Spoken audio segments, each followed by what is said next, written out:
Hi friends, வணக்கம். என் பேர் Bhavani. Welcome to சாமி பொண்ணுஸ் கிச்சன். இன்னைக்கு நம்ம கிச்சனில் என்ன வீடியோன்னு பார்த்தீங்கன்னா, உண்மையான இடியாப்பம் எப்படி செய்கிறதுன்னு இந்த வீடியோவில் ஷேர் பண்ணியிருக்கேன். கண்டிப்பாக இந்த வீடியோவை ஸ்கிப் பண்ணாமல் பாருங்கள். இதுக்கு சைட் டிஷ் பார்த்தீங்கன்னா நாட்டு சக்கரை சேர்த்து தேங்காய் பால், அப்படி இல்லைன்னா குருமா வச்சு சாப்பிட்டீங்கன்னா சூப்பராக இருக்குங்க. இப்போ வீடியோக்குள்ளே போகிறதுக்கு முன்னாடி நம்ம சேனல் சுவாமி பொண்ணுஸ் கிச்சன் சப்ஸ்கிரைப் பண்ணிக்கோங்க. கூடவே இருக்க பெல் சிம்பிளையும் கிளிக் பண்ணிக்கோங்க.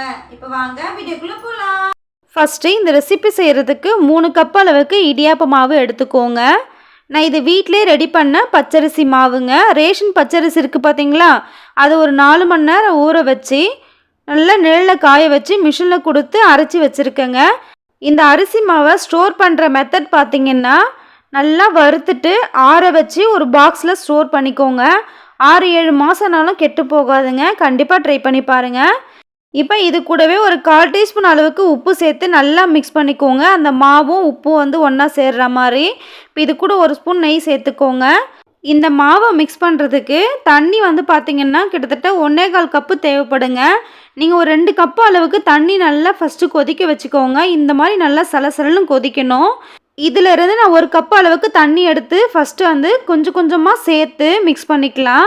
மொத்தமாக சேர்க்காதீங்க தண்ணியை. இந்த மாவோட பதம் பார்த்திங்கன்னா, சப்பாத்தி மாவு நம்ம பிசைவோம் இல்லையா, அந்த அளவுக்கு தண்ணி மிக்ஸ் பண்ணால் மட்டும் போதும். ரொம்ப கெட்டியாக மிக்ஸ் பண்ணிங்கன்னா பிழியறதுக்கு ரொம்ப கஷ்டமாயிடும். எனக்கு இதை மிக்ஸ் பண்ணுறதுக்கு 1/4 கப் அளவுக்கு தண்ணி தேவைப்பட்டது. நல்லா மிக்ஸ் பண்ணதுக்கப்புறம் ஒரு மூடி போட்டு 2 நிமிஷத்துக்கு அப்படியே விட்டுடுங்க. அந்த ஹீட்லேயே பார்த்திங்கன்னா மாவு கொஞ்சம் வேக ஆரம்பிக்கும். 2 நிமிஷத்துக்கு அப்புறம் இந்த மாவை நம்ம பிசைஞ்சு எடுத்துக்கலாம். ரொம்ப ஹார்டாக பிசையாதீங்க, கொஞ்சம் நல்லா சாஃப்டாக பிசைங்க. இந்த மாவு நல்லா பிசைஞ்சு எடுக்கும்போது பார்த்திங்கன்னா கையில் மாவு ஒட்டக்கூடாதுங்க. இதுதான் ஃபஸ்ட்டு ஸ்டெப்பே. கையில் ஒட்டாத நல்லா மாவு பிசைஞ்சு எடுத்துக்கோங்க. இந்த மாவோட மாவு நல்லா மிக்ஸ் ஆகணும். இந்த மாதிரி இது நல்லா ஒன்று போல் நல்லா உருட்டிக்கோங்க. இந்த அளவுக்கு நல்லா சாஃப்டாக பிசைஞ்சு எடுத்துருக்கேன். கிட்டத்தட்ட ஒரு 3-4 நிமிஷத்துக்கு பிசைஞ்சால் மட்டும் போதும். ரொம்ப ஹார்டாக பிசையாதீங்க, நல்லா சாஃப்டாகவே பிசைங்க. நெக்ஸ்ட்டு இடியாப்பம் பிழிஞ்சு எடுக்கிறதுக்கு இருக்கிறதுல ரொம்ப சின்ன சின்ன ஹோல்ஸாக இருக்க இடியாப்ப தட்டு எடுத்துக்கோங்க. இதில் கொஞ்சமாக ஆயில் ஃபஸ்ட்டு அப்ளை பண்ணிக்கலாம். அதே மாதிரி இடியாப்பம் பிழிஞ்சு எடுக்கிற தட்லேயும் கொஞ்சமாக ஆயில் சேர்த்துக்கோங்க. நான் இன்றைக்கி இட்லி தட்டில் தான் இன்றைக்கி இடியாப்பம் பிழிஞ்சு விட போகிறேன். இடியாப்ப தட்டு தனியாக இருந்ததுன்னா அதுக்கு மேலே கொஞ்சமாக ஆயில் அப்ளை பண்ணிக்கோங்க.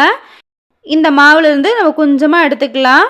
இந்த இடியாப்ப குழாயில் 3/4 பாதம் வர வரைக்கும் இந்த இடியாப்ப மாவை ஃபில் பண்ணிக்கோங்க. ரொம்ப ஃபில் பண்ணிங்கன்னா பிழியறது கஷ்டமாயிடும்.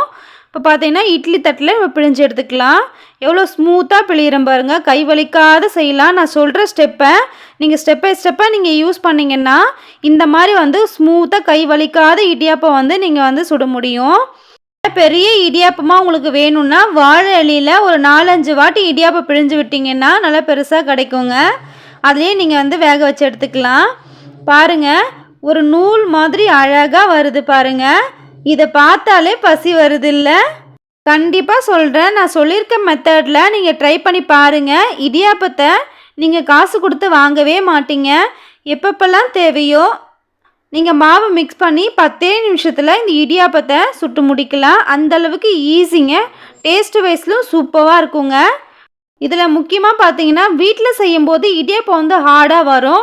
அதுக்கு என்ன காரணம்னு பார்த்தீங்கன்னா, நம்ம மிக்சிலேயோ இல்லை மிஷின்லேயோ கொடுத்து அரைக்கும் போது அந்த மாவில் கொஞ்சம் திரியாக இருக்கும். அந்த மாதிரி இருந்ததுன்னா கண்டிப்பாக இடியாப்பம் ஹார்டாக இருக்கும். இடியாப்பத்துக்குன்னே செய்யும்போது அந்த மாவை நல்லா ஜலிச்சு எடுத்துக்கோங்க. நல்லா சாஃப்டாக கிடைக்கும். இப்போ பார்த்தீங்கன்னா நான் 2 இட்லி தட்டில் நான் இடியாப்பம் பிழிஞ்சு விட்டுருக்கேன். இடியாப்பம் பிழியறதுக்கு முன்னாடி இட்லி பாத்திரத்தில் ஒரு 3 கப்பு அளவுக்கு தண்ணி நல்லா கொதிக்க வச்சுக்கோங்க. நான் ஆல்ரெடி தண்ணி நல்லா கொதிக்க வச்சுருக்கேன். இப்போ ஒவ்வொரு தட்டாக நம்ம அடுக்கிக்கலாம். இது வேக வைக்கிற டைமிங் பார்த்திங்கன்னா 7 நிமிஷத்துலேருந்து 8 நிமிஷம் வரைக்கும் நல்லா ஹையில் வச்சு வேக விடுங்க.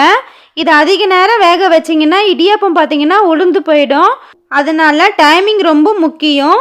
இப்போ பார்த்திங்கன்னா 8 நிமிஷத்துக்கு அப்புறம் நல்லா சாஃப்டாக வந்திருக்கு பாருங்கள். இதை தட்டெடுத்து நல்லா ஆறட்டும். ஆறுனதுக்கப்புறம் இந்த இட்லி தட்டிலேருந்து வேறு பாத்திரத்துக்கு மாற்றிக்கோங்க.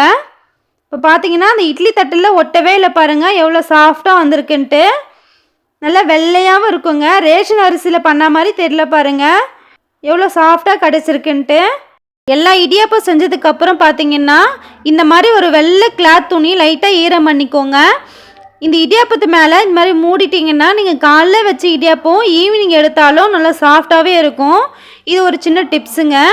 இந்த இடியாப்பத்துக்கு சைடிஷ் பார்த்தீங்கன்னா தேங்காய் பால், வெஜ் குருமா, நான்வெஜ் குருமா, சிம்பிளாக சர்க்கரை ப்ளஸ் தேங்காய் துருவலோடு சாப்பிட்டாலும் சூப்பராக இருக்குங்க. கடையில் வாங்குறத விட வீட்டில் செய்கிறது இன்னும் நல்லா சாஃப்டாக கிடைக்குங்க. டேஸ்ட்டும் சூப்பராக இருக்குங்க. எவ்வளோ சாஃப்டாக இருக்குது பாருங்கள், எவ்வளோ நூல் நூலாக வருது பாருங்கள். உங்களுக்கு வீடியோவில் பார்த்தாலே தெரியும் எவ்வளோ சாஃப்டாக இருக்குன்ட்டு. இதுக்கு நான் இன்றைக்கி நாட்டு சர்க்கரை சேர்த்து தேங்காய் பால் தான் நான் இன்றைக்கி செஞ்சுருக்கேன். வீட்டில் சின்ன குழந்தைங்க இருப்பாங்க, பெரியவங்களும் இருப்பாங்க. எல்லோருக்கும் செரிமானம் ஆகிற லைட்டான உணவு தான் இந்த இடியாப்பம். இந்த வீடியோ உங்களுக்கு ரொம்ப பிடிச்சிருந்தா லைக் பண்ணிக்கோங்க, ஷேர் பண்ணுங்கள். நம்ம சேனலில் சப்போர்ட் பண்ண மறந்துடாதீங்க. மீண்டும் ஒரு சுவையான ரெசிபியோடு சந்திப்போம். Thank you, Tata, bye bye.